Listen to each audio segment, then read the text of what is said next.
Welcome, Adventure. I'm GM Goblin, your GM Goblin. And today I'm going to go over Mummy's Mask. And if you recall my last video over this, I had to have a little bit of a break, and it's taken a while for us to get through some things. So I think I'm going to cover what we've been through so far in this adventure that I find a lot of people are trying out this year. So stick around, and I'll tell you what I can. If you don't want any spoilers, then I might check out for some of this.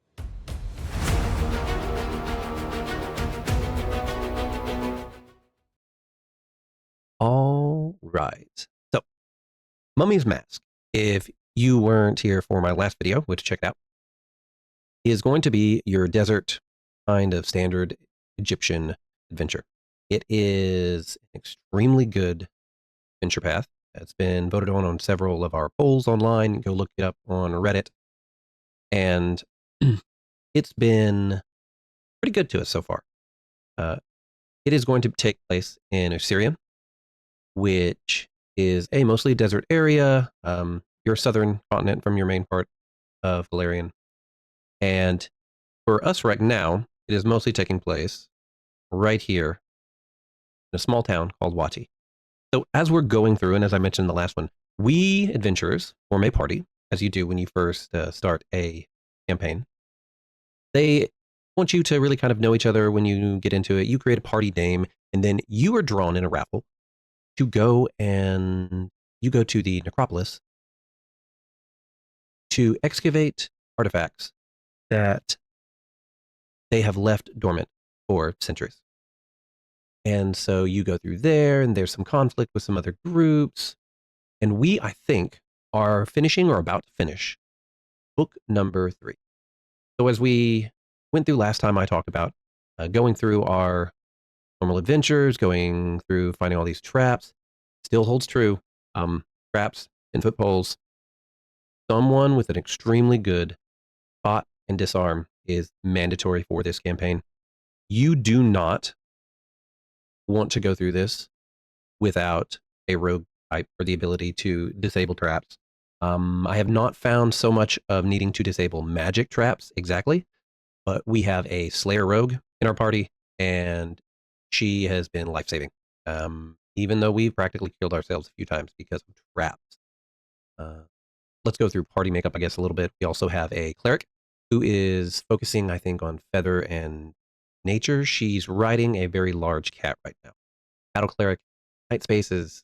It's a little bit of a trouble. We've had to push some kitty butts through tiny holes so far, but you know, it's fun. The spaces aren't too big. Every once in a while, you get some lanes, which is great. I've been able to stick into range combat for the most part. I am playing a 3P kineticist. I'm doing legendary kineticist, which he allowed me to do. I have a half dwarf or a raise, which is about 10 RP. I covered raise in my last video. I'm using onslaught archetype as well as scion.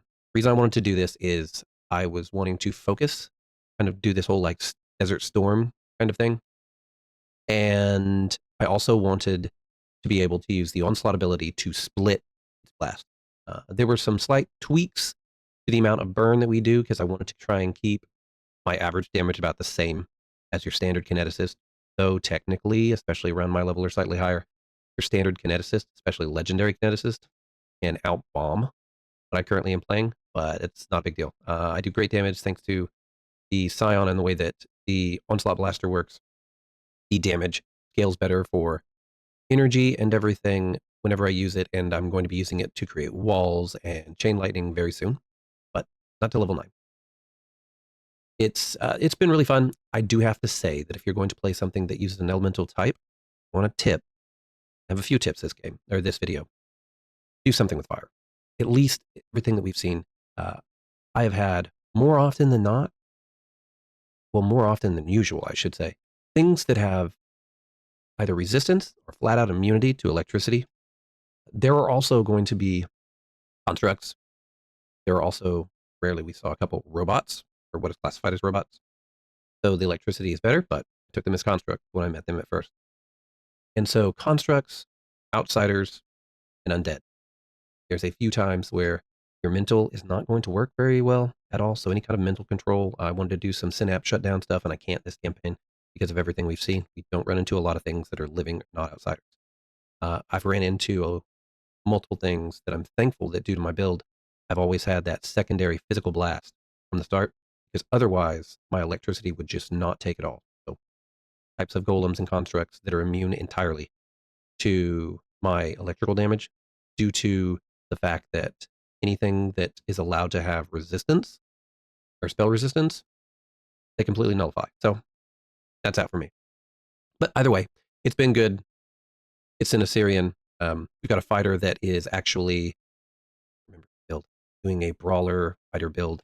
It allows him to basically use points to fight for a short amount of time, all these different aspects, very complex and situational, which he loves. But most of this has taken place in Wati. And as we go through the second book, we investigated Sundead Uprising that we started into. We ended up finding part of a mask.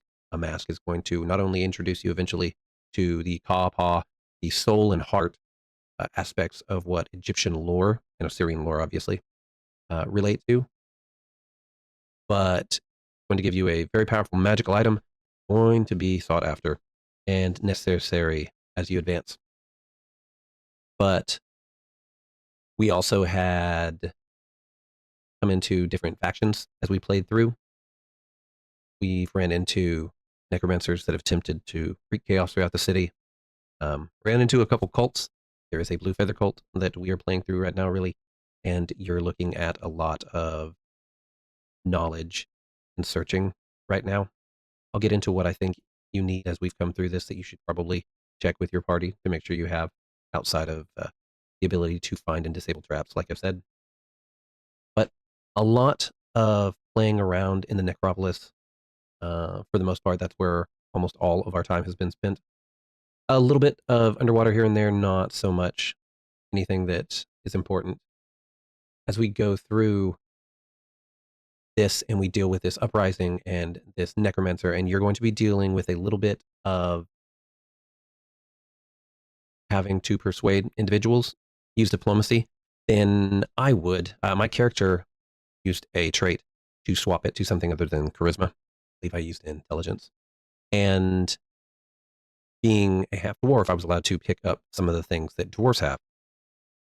I've also used a lot of situational items. So masterwork tools do not just work for lockpicking. I've also used them for just about everything to pick up on skills that the rest of the party lacks in, really. The diplomacy is one of them, but when you look at things or create custom items, you look at parade armor and that kind of stuff, it's going to limit you to specific situations, like most of your tools should or do, or they require something else. I have a book on my familiar. Yes, I have a familiar that allows her to spend several rounds and increase different checks. So I have a few of those on her. But we overplanned for an assault on a cult hideout. We were thinking fort. It was not. Fought our first Sphinx. Fairly anticlimactic, in all honesty. We took care of it extremely easy. I think our party is a little overtuned, in all honesty. We deal damage very well. My electricity can imbue an additional +4 to attack. We have the whole cheese between our fighter and slayer that are going for outflank, gang up. So we're using that on most are going to be using it, I think, on all of our melee party members. They're going to be using some training into their weapons and everything so they can pick up feats that they need. Our fighter's got polearm, so he has got reach and combat expertise and all that. So they're playing a lot of reactions and provoking extra attacks of opportunity between each other. They're about in a few levels going to hit level 9, which is going to be improved crit, and the Slayer will be having a 25% chance to hit crit, along with the fact that between the three of us, if we hit the same target, being able to hit multiple targets, you're looking at possibly a +8 to attack. And then if he trips, you're looking at anywhere between 8 and 12 consistently. So it's increasing their damage and likely to hit, and then it's going to improve or increase dramatically by level 9 their ability to have that constant play off each other with attacks of opportunity. But this books that we've gone through, at least looking at mine and everything that I can remember, is going to revolve a lot around skill checks. Um, there is a race where we were thinking we could outdo with some of my abilities and storms and flight, and it involved mostly just a lot of checks. So it was skill checks. I had prepared wrong for it. So our other party members won. Good on them. We came in a close second. But the diplomacy checks come in really well, especially dealing with a character called the Ruby Prince. He's going to gain access to us to all, or give us access to practically all the wealths of knowledge that we are looking for in this game. And you're going to have a lot of knowledge and history that you're going to find out. Some of it is to the extreme. A lot of it is really cool. Syrian Egyptian base in it. It's very cool going through all of it. The GM has gone extremely well with how she's presented it. But diplomacy has played some aspect in there. One of our characters is, I joke basically, we're trying to pimp her out so that we can get all the access that we need, and I technically am. But you need a few checks. We're in the third book, so we're into a town called Tefu, and once again, we go into a library to find out a lot of things about this Sky Pharaoh creature and things that happened thousands of years ago. But a lot of these are checked. And so I'm going to give you a list of checks that have come up a lot. And I mentioned some of these before, but we spent a lot of times in libraries. Libraries that turn into like dungeons and everything. So it's not just all getting a bunch of lore dump on you. So be careful when you go down. Always look for traps. Always look for traps. Everywhere, all the time, no matter what. Always look for traps because they're everywhere. But besides the ability to disable traps, engineering has surprised me. It's come in several times, being able to be used either to put a magical item back together in the second book, a little bit of that in the third book. Some of it may have been a little bit of hand waving with our GM, how she's allowed us to use it. But nature has come in, which I can see. Religion, obviously. Planes, extremely. You've got a lot of outsiders in this game, as I mentioned earlier. Nobility and even local. But a lot of these libraries, if you have history, if you have arcana, and then of course spellcraft, you're going to want someone who can do spellcraft and use magical or cast detect magic. I actually have on my familiar a lantern of Horus that allows him to not only light up the path for us whenever we want, but also it's going to allow him to constantly detect magic. So any magical traps, anything we're doing, instantly detect. I have to remind my GM about this. So it's saved our butt a few times, so we know we're walking into something or know something's there. But he also is the one. Yep, is kind of our skill monkey. Now our Slayer has a ton of skills, and so that's great. His hide and stealth skills can be great in this game as well. They're pretty opportunistic unless you want to sneak around and get the drop on some undead. But there's a few parties where this works out really well. UMD, I have it. I haven't really had to use it that much with our characters, at least. If you do not have any casters, I recommend getting a UMD so that you can use some scrolls or wands. Obviously, wands, so you want to be able to heal yourself. But we have had to use religion, planes consistently, and then, of course, we're using Elephant in the Room and background skills, but history a lot. So if you have someone who has history and arcana, you're going to be really good in these libraries.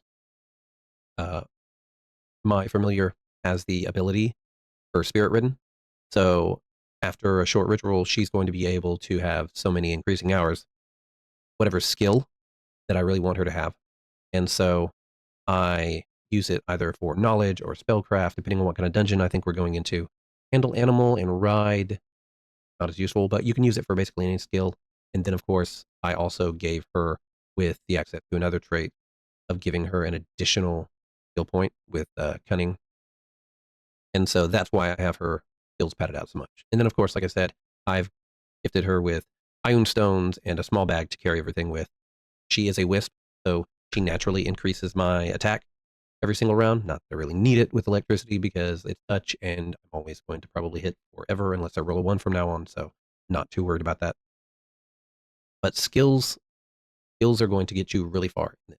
It's going to get you a lot of information. I think we have more than met the ability to get all the information we need through our GM, except for a few cases.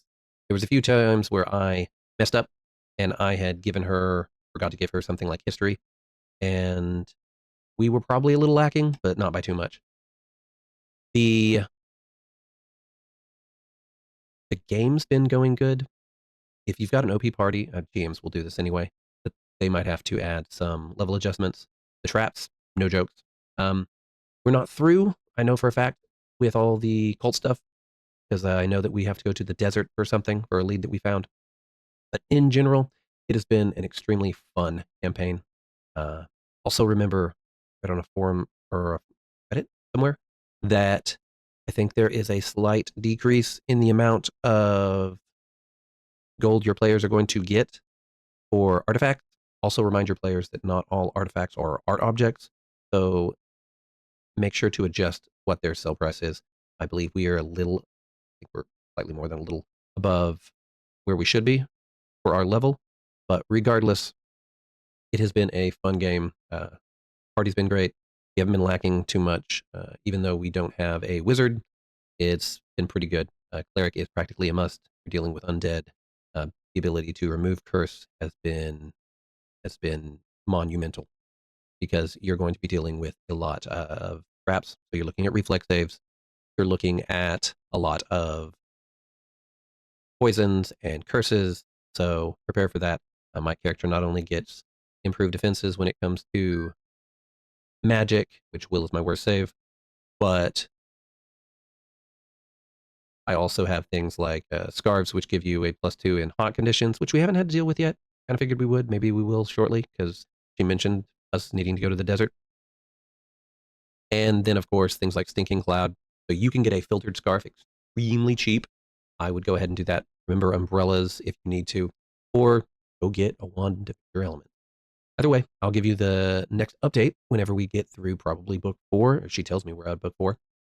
And so far, so good. Not a whole lot of near deaths. It's been pretty good. We've had a character or two go down. I've had to run a couple times. You can find a way to protect against fear. Tell me in the comments below because I need it. My character, with my lower will save, constantly gets hit with fear. Fear is pretty big in this one. So disease, curses, fear, protect against them. And yeah, I spent several times the last session where I was just running away from most of the fight. By the way, enjoy your game this weekend, guys, and roll those dice.